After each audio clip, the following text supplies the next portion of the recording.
Welcome everyone in MHCT series offered to you by Catch 25 Science Academy. हम continuation कर रहे हैं topic of laws of motion, जहां पे हमारे ऑलरेडी 3 पार्ट कवर हो चुके हैं। हम लोगों ने बहुत सारे इंटरेस्टिंग कंसेप्ट ऑलरेडी स्टडी किए हैं। अगर आपने उन वीडियोस को देखा नहीं है तो आपको डिस्क्रिप्शन में लिंक्स प्रोवाइडेड होंगे, आपको जाना है, उन लिंक्स को देखना है एंड आफ्टर दैट आप 4th पार्ट से कंटिन्यू करोगे। मैं तुषार मुनकर आपका स्वागत करता हूं part 4 of the series of laws of motion, where today we are going to study work, power and energy. Work क्या होता है? काम. We require work to do some kind of task, correct? But to perform work we require energy, and hence energy and work in one way or another are equivalent. उनका कुछ ना कुछ relation है, बराबर? What is energy? Energy is ability or the thing required to do work. अगर आपके पास energy है तो ये आप वर्क कर पाओगे, एनर्जी नहीं है तो वर्क नहीं कर पाओगे। इसी वर्क को अगर with respect to time consider किया जाए, with respect to time study किया जाए, then we will talk about power.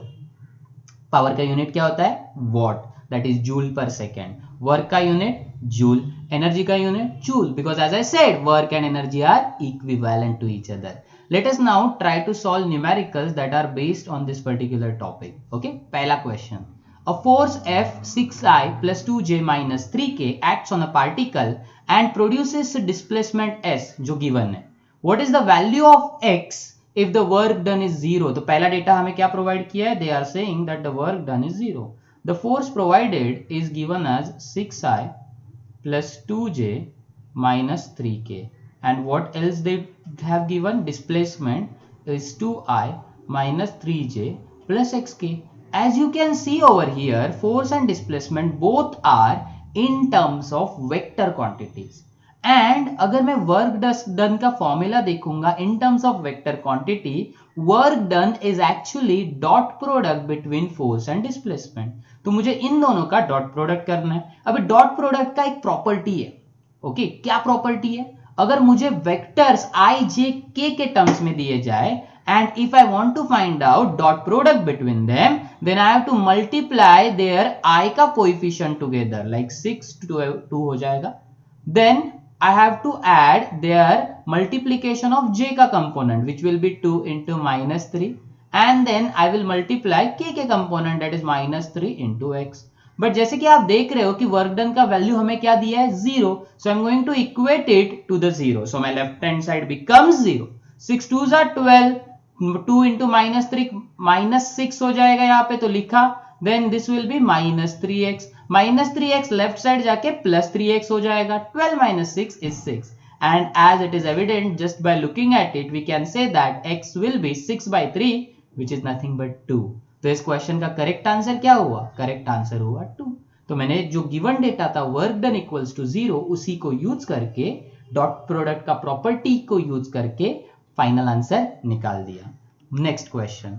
A particle constraint to move along Y axis. Constraint का मतलब क्या होता है? कंस्ट्रेंट का मतलब है कि पार्टिकल को उसी डायरेक्शन में मूव होने को बोला गया है. पार्टिकल सिर्फ उसी डायरेक्शन में मूव होगा, अलाउड है, बाकी किसी डायरेक्शन में नहीं है. ओके, एंड उस पार्टिकल के ऊपर फोर्स अप्लाई हो रहा है of the value 5i plus 4j minus 3k. okay, and what is the work done? So we want to find out w in the moving particle through 5 meter along y axis. correct? Particle कितना move करना है? 5 metre along y axis.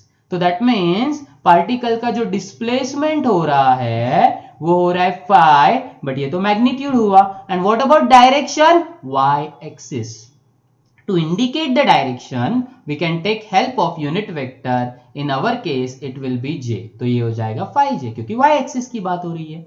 Now work done will be f dot s, वही dot product का property. But don't you agree with me guys? I can write this 5j like 0i plus 5j plus 0k.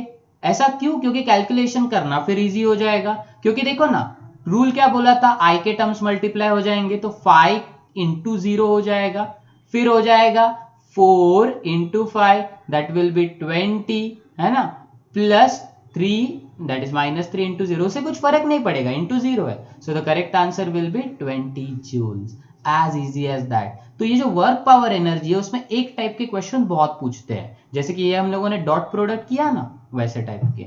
और क्या कर सकते हैं tough question को tough करने के लिए, आपको टाइम भी प्रोवाइड करके देंगे। लेट्स से टाइम है 3 सेकेंड और आपको पूछेंगे कि पावर निकालो। तो पावर तो work done per unit time होता है। वर्क डन आपने क्या किया, ऐसे निकाला 20 joule, F dot S use करके यहाँ पे 20 डालोगे, अपॉन में 3 डालोगे and you will get the final answer. हो गया क्वेश्चन सॉल्व। और ज्यादा टफ नहीं कर सकते इसको वो। Okay, let's move on with the next question.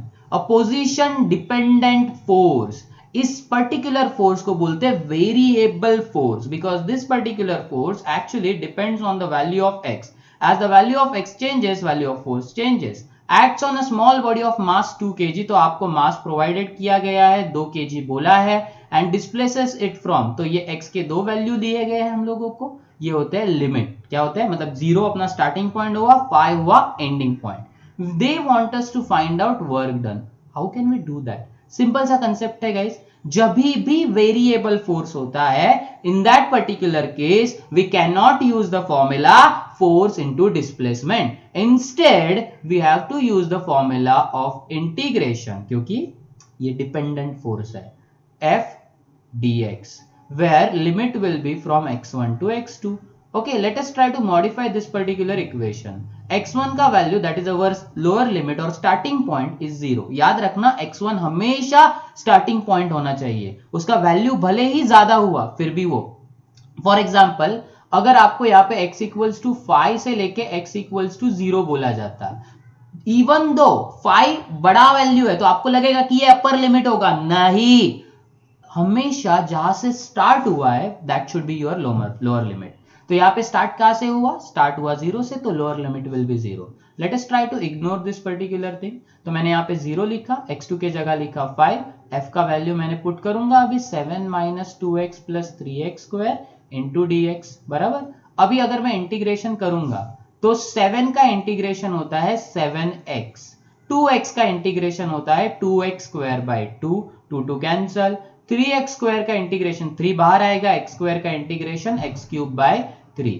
Once we are done with this particular thing, the only thing that remain is to apply the limit, that is upper limit minus lower limit. That means एक बार x के जगह 5 आएगा, फिर 0 आएगा, 0 डाल के भी value 0 आने वाला है, तो हम लोग 0 को इग्नोर कर सकते हैं। सो x के जगह 5 डाला, 7 5 हो गया, माइनस 5 का स्क्वायर दैट इज 25, प्लस 5 का cube that is 125, so minus 0 definitely. So 7 5 35, तो ये हो जाएगा 35 minus 25 plus 125। Don't you agree with me? 35 minus 25 will be 10, 10 plus 125, correct answer will be 135। हो गया question, as easy as that। तो ऐसे type का भी एक क्वेश्चन याद रखना। अब ये सीईटी के लिए तो नहीं बोल सकते, बट नीट 2019 में इसी फॉर्मूला के ऊपर बेस्ड क्वेश्चन आया था। मतलब अगर नीट लेवल पे आ सकता है तो अपने सीईटी लेवल पे क्यों नहीं आ सकता? क्योंकि जैसे मैंने ऑलरेडी डिस्कस किया है, अपने सीईटी और नीट के जो फिजिक्स के question, I am talking about physics only, वो सिमिलर लेवल के होते हैं। तो अगर आपको कुछ एक्स्ट्रा बुक चाहिए, सर मुझे ये टॉपिक का और प्रैक्टिस करना है, I already done with the Marvel, then you can also go with the USS. Okay, errorless का बुक ले सकते हो और उसके क्वेश्चन सॉल्व कर सकते हो, बहुत बढ़िया क्वेश्चन आपको मिलेंगे। Let's move on with the next concept.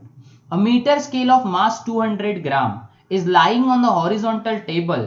What is the work done by a student in making it stand vertically on one of its end? तो मान के चलो ये आपका हुआ मीटर स्केल, और इस मीटर स्केल को एक स्टूडेंट एक एंड से उठा के ऐसा खड़ा कर रहा है, बराबर। हमें पूछा गया है कि अगर ये चीज वो कर रहा है तो वर्क डन कितना होगा। पहली बात तो एक चीज समझो गाइस, जब भी पोजीशन के रिलेटेड वर्क डन निकालते, क्या बोला, पोजीशन के रिलेटेड, यहाँ पे पोजीशन चेंज हो रहा है ना, हाँ, तो पोजीशन रिलेटेड वर्क डन निकालते हैं तो हम लोग पॉइंट के या फिर सॉरी ऑब्जेक्ट के सेंटर ऑफ मास का लोकेशन चेक करते हैं या फिर सेंटर ऑफ मास का पोजीशन चेक करते हैं। तो अभी फॉर एग्जांपल समझो ये स्केल है, इसका सेंटर ऑफ मास इसके एग्जैक्ट सेंटर में आएगा, तो मैं ये देखूंगा कि इसका सेंटर ऑफ मास कितने से शिफ्ट हुआ। तो जैसे कि ये अगर स्केल खड़ा हो जाता है तो उसका सेंटर ऑफ मास यहां पे आ जाता है, कॉमन सेंस है। अगर ये मीटर स्केल है तो कितने से ये ग्राउंड से ऊपर उठ गया, मीटर स्केल का हाफ, दैट मींस 1/2 मीटर से उठ गया, ये 0.5 मीटर यू कुड से। तो मैं इवन दो मेरा स्केल स्टैंड होके पूरा 1 मीटर स्टैंड है, बट मेरा फोकस किसके ऊपर रहेगा? सेंटर ऑफ मास के ऊपर, ये याद रखना। फिर अगर मुझे वर्क डन निकालना है तो work done, don't you agree with me, अगर पोजीशन चेंज होगा तो it will be equivalent to potential energy. तो पोटेंशियल एनर्जी के लिए मास आपके पास 200 ग्राम है, which is nothing but 0.2 kg। Convert कर दिया, g का वैल्यू 10 डाल दो, h का वैल्यू क्या डालोगे? हाफ डालोगे, तो ये हो जाएगा 5 इंटू 0.2, तो that will be equivalent to 1 joule. हो गया क्वेश्चन सॉल्व। अगर इसी के जगह आपने 1/2 के जगह 1 लिया होता, आप कंफ्यूज हो गए होते, तो 2 जूल आंसर आता जो ऑप्शन में अवेलेबल है। आप खुश हो जाते कि इतना इजी क्वेश्चन दे दिया। फिर इतना इजी देना था तो मतलब सीईटी लेवल का हुआ ही नहीं ना, वो आपको ट्रिक कर रहे हैं, आपके दिमाग के साथ खेल रहे हैं। आप समझो क्या इंपॉर्टेंट चीज है, अगर पोजीशन के रिलेटेड कोई वर्क कर रहा है तो सेंटर ऑफ मास के ऊपर फोकस होना चाहिए, centre of mass. Let's move on with the next question. A body of mass 3 kg is under constant force which causes a displacement s in meter in it, given by the relation that is s equals to 1/3 t square। ठीक है, body का मास भी दिया अपने को 3 kg, कोई बात नहीं, बढ़िया चीज है, जितना ज्यादा डेटा उतना बेटर। हाँ, बट ये याद रखना कि कभी कभी एब्सर्ड डेटा भी देते हैं आपको येड़ा बनाने के लिए, इट इज पॉसिबल। तो आपको उनकी चाल को पहचानना है, you have to be aware about it. What is the work done of force in 2 second? तो 2 सेकेंड में कितना वर्क होगा वो निकालना है। What is the formula of work done? Work done will be equals to force into displacement। अभी force का formula क्या होता है? फोर्स का फॉर्मूला होता है mass into acceleration into displacement. तो मैं ये फॉर्मूला यूज कर सकता हूँ यहाँ पे, मतलब एक ट्रिक है, तो let's try to use this particular thing. What is mass of object? That is 3, but we don't know about acceleration. So let us first find out acceleration। पहले s है ना आपके पास, तो s को लिखा मैंने, it is 1/3 t square। If you know that s से अगर मुझे velocity निकालना है तो how can I find out the velocity? Okay, या फिर we can simply find out by differentiating it with respect to time। तो velocity ds/dt हो जाएगा, 2t स्क्वायर का डेरिवेटिव 2t, तो ये मिला 2t/3। What about acceleration? Acceleration will be dv/dt, तो इसका डेरिवेटिव फाइंड आउट करेंगे तो आंसर आएगा 2/3। तो दैट मींस एक्सेलरेशन का वैल्यू मैं यहाँ पे सब्स्टिट्यूट कर देता हूँ। रही बात s की, तो s आपको कितने टाइम पे चाहिए? 2 सेकेंड पे, correct. Since you want s at 2 second, you can simply put time के जगह 2, so it will become 1/3 into 2 का square. So what will it be? 4/3। तो मैं यहाँ पे भी 4/3 पुट करूंगा, जो भी कैंसिल होगा कर दो, 4 2 जा 8, answer will be 8/3 joule. We are done with it. Next question. Under the action of force, a block of mass 2 kg is moved in such a way that its position is given by x equals to t³/3। तो अभी इसका position दिया है x, which will be equals to t³/3।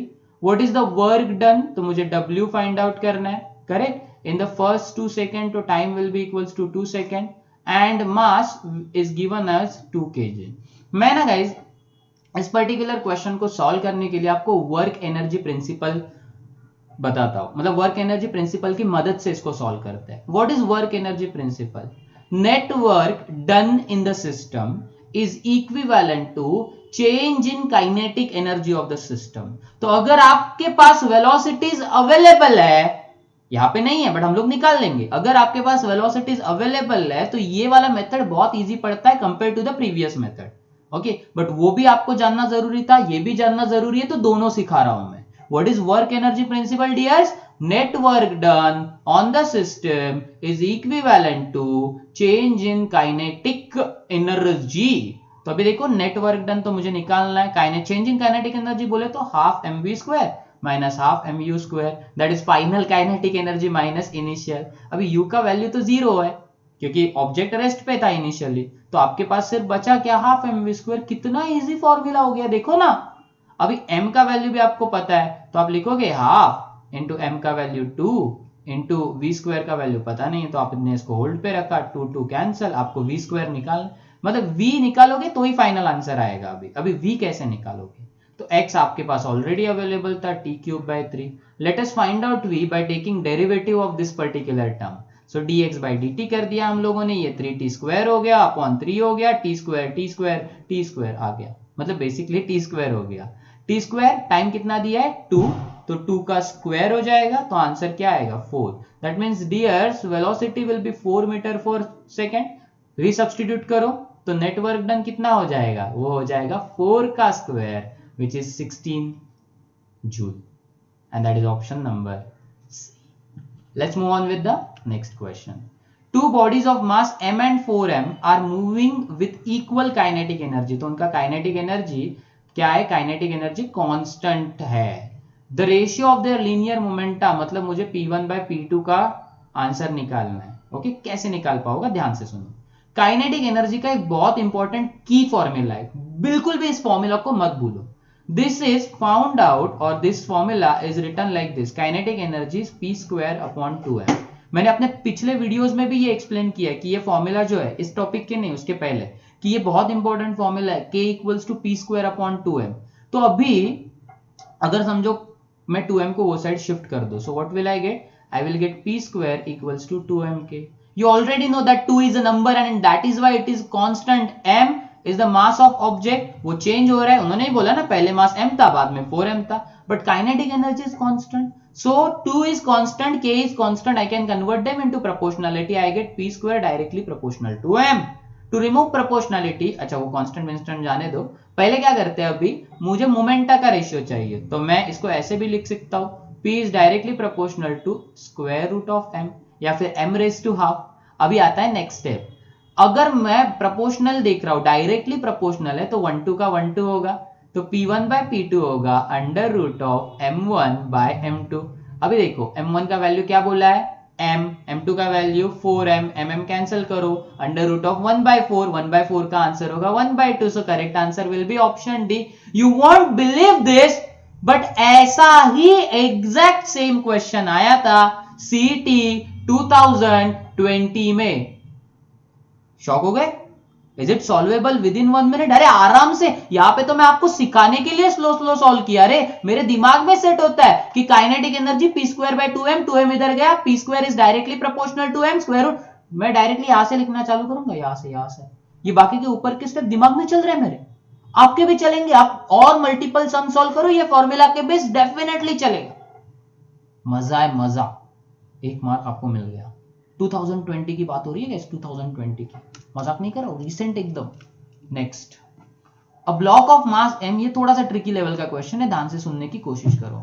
A block of mass m moving on a frictionless horizontal surface. चलो एक बात बढ़िया बोली उन्होंने कि ये जो सरफेस है वो स्मूथ है, और सरफेस अगर स्मूथ है तो दैट मींस मुझे फ्रिक्शन के बारे में सोचने की जरूरत नहीं है। इससे एक फायदा होता है मुझे, इससे एक फायदा होता है, मेरा क्वेश्चन ईजी हो जाता है, क्योंकि अगर यहाँ पे फ्रिक्शन आता तो फ्रिक्शन अपोजिट डायरेक्शन में रेजिस्टेंस करता, मेरे वर्क को कम करने की कोशिश करता, बट यहाँ पे नई बात हो रही है, तो अच्छी बात है, खुश रहो। सीईटी का क्वेश्चन है, क्यों जेई लेवल पे लेके जाना है। तो सरफेस स्मूथ है, फिर क्या बोला है कि spring constant K blah blah blah blah, compressed by length L blah blah blah blah. The maximum momentum of the block निकालना है मुझे आफ्टर कोलिजन। तो मैक्सिमम मोमेंटम ना, व्हाट इज मोमेंटम का जनरलाइज फॉर्मूला रे, momentum is given by mass into velocity.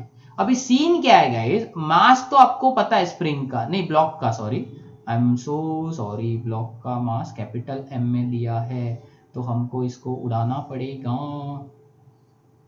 मैंने उड़ा दिया। अच्छा ये कैपिटल M भी हो गया। अभी आगे क्या करना है, आगे क्या करना है, आगे क्या करना है, अगर वेलोसिटी मिल गया तेरा स्टोरी खत्म हो गया। और एक चीज नोटिस की, वेलोसिटी का टर्म ही नहीं है, that means we want velocity in terms of k, that is spring constant. How do I originate this particular question? बहुत सिंपल क्वेश्चन है। ब्लॉक जब मूव हुआ उसके पास कोई तो एनर्जी था, since its position is not changing, block का पोटेंशियल एनर्जी सेम रहेगा, सिर्फ और सिर्फ ब्लॉक में काइनेटिक एनर्जी है। बट जैसे ये ब्लॉक आता है ये स्प्रिंग को दबा देता है, so it is going to compress the spring, correct. So you can write that potential energy, ओहो, और पोटेंशियल एनर्जी ऑफ स्प्रिंग, क्योंकि स्प्रिंग के अंदर पोटेंशियल एनर्जी जनरेट हो जाता है। देखो ब्लॉक का पोटेंशियल एनर्जी 0 है, क्योंकि ब्लॉक हाइट पे नहीं जा रहा है, बट स्प्रिंग का पोजीशन तो चेंज हो रहा है ना, आपने दबा दिया यार स्प्रिंग को, तो डेफिनेटली। बट ये आया कहां से potential energy of spring? Kinetic energy की वजह से। तो what is kinetic energy of the block? it will be half mv square. What is potential energy of a spring? It is given by formula half kx square, where x being elongation of the spring, या फिर spring कितने से compress हो रहा है, displace कितने से हो रहा है वो. तो don't you agree with me कि यहाँ पे उन्होंने x के जगह l दिया है, तो अब मेरा इक्वेशन भी मॉडिफाई हो जाएगा, ये हो जाएगा kl स्क्वायर, यहाँ पे हो जाएगा mv स्क्वायर. थोड़ा m को ये साइड लेके आते हैं ना, तो ये हो जाएगा kl square upon m equals to v square. अभी by this logic our v will be equals to under root of kl square upon m, या फिर we can write v will be under root of k by m into l. l बाहर आ गया, इसी v को मैं यहां resubstitute मारता हूं, तो यहाँ पे हो जाएगा m इनटू ब्रैकेट में क्या आएगा देखो k by m into l. मान के चलो अगर मैं m अंदर लेता हूं तो वो m स्क्वायर हो जाएगा. अच्छा ये l बाहर है, अब गाइस भूलना मत, l स्क्वायर रूट के बाहर है, तो ये k हो जाएगा, m स्क्वायर रूट के अंदर लेके चला गया तो m स्क्वायर हो जाएगा, m कैंसिल कर दो, और इसीलिए आपका ऑप्शन होगा ऑप्शन डी. तो बढ़िया क्वेश्चन था, simple conservation of energy principal के बेस क्वेश्चन था. जब भी किसी सिस्टम में एनर्जी चेंज हो रहा है ना, दिमाग ऐसे सोचना चाहिए, अरे कंजर्वेशन ऑफ एनर्जी लग जाएगा. Okay next, water falls from a height of 60 meter at the rate of 15 kg पर सेकेंड. देखो जो जो डेटा है मैं पहले डेटा लिखते जाता हूं, छापता हूं. h क्या है 60 मीटर kg पर second. So it just not mass, it is rate of mass. That means ये m by t है, आपको कितना दिया है 15 kg पर सेकेंड लिखा. To operate a turbine the losses due to frictional forces are of 10% of energy. तो 10% losses हो रहा है, तो एक्चुअल में कितना एनर्जी यूजफुल हो रहा है, तो useful energy is equals to 90%. अरे अगर तेरा 10% लॉस हो रहा है तो तेरे को मिला कितना 90%. सो this will B 90% of energy. And what is the thing that they want power generated by the turbine. बराबर, तो अपने को पावर निकालना है. चलो निकाल देते हैं, कोई बड़ी चीज नहीं है. पावर क्या होता है, वर्क डन अपॉन टाइम. अभी इमेजिन करो एक पानी है, सॉरी एक पानी नहीं, पानी है और पानी ऊपर से नीचे गिर रहा है, that means potential energy convert हो रही है. तो जो भी पहले पोटेंशियल एनर्जी था वो वर्क में, यूजफुल वर्क में आ रहा है. So what is the formula of potential energy, which is mgh upon t आ जाएगा. m by t पता है, g पता है, h पता है, तो निकाल दो ना यार. m by t कितना दिया है आपको, m by t is 15, g का वैल्यू 10, h का वैल्यू 60. सॉल्व करोगे इसको तो देखो कितना आंसर आएगा. So this will be equals to I think 90 आएगा something. So this will be 15 6 90 ना, तो ये 9000 कुछ तो आंसर आ गया मेरा गाइस. बट इसमें से कितना परसेंट यूजफुल है, 90%. सो यू विल राइट 9000 का 90%, तो दैट मींस 90 by 100, 0 0 0 0 कैंसिल, कितना बचा 9 9 जा, तो ये कितना हो गया 998100. सो ये क्या हो गया 8100 वॉट ना. अगर आप इसको किलो में कन्वर्ट करोगे तो 8.1 किलोवाट हुआ. तो kilowatt is the final answer, that is option A. अरे इधर देखने के बाद ही आपका आंसर खत्म होना चाहिए था, आपको ये सब सॉल्व करने की जरूरत भी नहीं. कैसे, कितना आया 9000 आया आपका पावर, बराबर, उसका 10% कम होने वाला है, तो जो भी आंसर आएगा वो 9 किलोवाट के कम आएगा. हाँ तो मतलब 8.1 है और 7 भी है, तो 7 में थोड़ा कंफ्यूजन अगर आपको लग रहा है तो करो, नहीं तो मेरा दिमाग तो डायरेक्टली 8.1 बोलता. 10% मतलब छोटू कम हो रहा है ना, ज्यादा कम नहीं हो रहा है, तो 8.1 आप सिलेक्ट कर सकते थे. एटलीस्ट इससे आप 2 ऑप्शन तो आराम से एलिमिनेट कर सकते थे. ओके, टाइम बचाने के लिए ये फटाफट प्रोसेस होता रहेगा गाइस, बट क्या जरूरी है उसके लिए, सॉल्विंग जरूरी है, तो सॉल्व करते रहो. Next question, water enters in a turbine at the speed of 5000 meter per second. कितना स्पीड दिया है आपको 5000 meter per second, and leaves at the speed of 400 meter per second. चलो ये v1 हो गया, v2 नया स्पीड लिखते हैं 400 meter per second. If 2 into 10⁻³ kg पर सेकेंड, यूनिट के साथ खेलो, kg पर सेकेंड क्या है m by t, that is mass flow rate, तो मैंने वो भी नोट डाउन किया 2 into 10⁻³ The efficiency of the flow if it is 75%, 75% मतलब 0.75, या फिर इसको आप 3/4 भी लिखो तो भी बेटर होगा. मुझे निकालना है पावर आउटपुट. पहली बात तो एक चीज समझ लो गाइस, एक चीज बहुत अच्छे से समझ लो, कभी भी एफिशिएंसी का जनरलाइज जो फॉर्मूला होता है वो होता है आउटपुट अपॉन इनपुट. तो आप क्या करोगे, आउटपुट अपॉन इनपुट यूज करोगे तो आपको आंसर आ जाएगा. अभी आउटपुट पावर है ना हम लोग का, यहाँ पे पावर की बात करें, अगर वर्क की बात करते तो भी एफिशिएंसी का फॉर्मूला हमेशा सेम रहेगा, output upon input. Why do we require efficiency? आप मार्केट में जाते हो, आप ऐसा डिवाइस बाय करोगे जिसका एफिशिएंसी अच्छा है, ताकि वो आपको ज्यादा फायदा करके दे। जिसका एफिशिएंसी ज्यादा अच्छा है वो लॉसेस कम करता है, इसीलिए ज्यादा एफिशिएंसी वाला डिवाइस इज ऑलवेज प्रेफर्ड। तो ये पी आउटपुट हो गया अपॉन पी इनपुट हो गया। तो गाइस पी आउटपुट का फॉर्मूला क्या हो जाएगा? It will B efficiency into P input बराबर एफिशिएंसी 3/4 है, इनपुट पावर नहीं पता, उसमें क्या हार्ड है, निकाल देते हैं इनपुट पावर हम लोग। देखो इनपुट पावर का फॉर्मूला क्या होगा? वर्क डन अपॉन टाइम, लिखा। अच्छा मुझे एक बात बताओ, यहाँ पे आपके पास ना फोर्स है, ना डिस्प्लेसमेंट है, ना पोटेंशियल एनर्जी में चेंज है, तो आप वर्क निकालोगे कैसे? एक ही कंसेप्ट, वर्क पावर एनर्जी, सिखाया ना? क्या फॉर्मूला होता है? चेंज इन काइनेटिक एनर्जी ना। तो ये क्या हो जाएगा? Half mv2 square minus half mv1 square upon t. Can we take half and m common? Definitely ले लिया, अपॉन में t आएगा, अंदर बचेगा v2 square minus v1 square. Let us try to make this particular question little bit easy. तो देखो अभी v2 square minus v1 square है, तो मैं इसको ऐसे भी लिख सकता हूँ, हाफ m बाई टी का वैल्यू कितना हुआ? 2 इंटू 10⁻³ लिखा मैंने।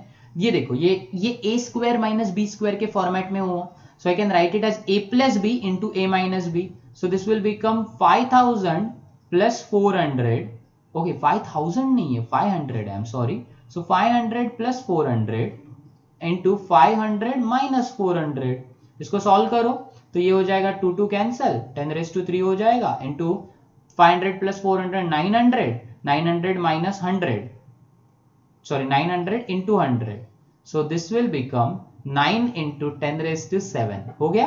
अभी ये जो इनपुट है उसको ऊपर पुट कर दो, तो यहाँ पे अगर आपने 9 into 10⁻7 डाला तो आपको फाइनल आंसर मिल जाएगा। अभी देख के ही पता चलता है कि आंसर फ्रैक्शन में आएगा, नॉट ओनली दैट 10⁻7 पावर आएगा, तो आंसर विल बी ए। आपको कैलकुलेट करने की जरूरत नहीं, बट अगर आप अपने मन की शांति के लिए करना चाहते हो और आपके पास समय है तो go ahead and do it. Okay let's move on. That's it. So bad, अपने क्वेश्चन खत्म हो गए, but don't worry, we will continue with the next concept in the next part. और 2 पार्ट आने वाले, इसके सारे कंसेप्ट लॉज ऑफ मोशन के करवा रहा हूं। जैसे मैंने ऑलरेडी बोला था कि बहुत इंपॉर्टेंट टॉपिक है, 2 क्वेश्चन 10 में से आएंगे, तो देखो कितना वेटेज है और उसके अकॉर्डिंगली स्टडी करो। All the best, let's meet in the next lecture. Don't forget to like, share and subscribe. Bye bye.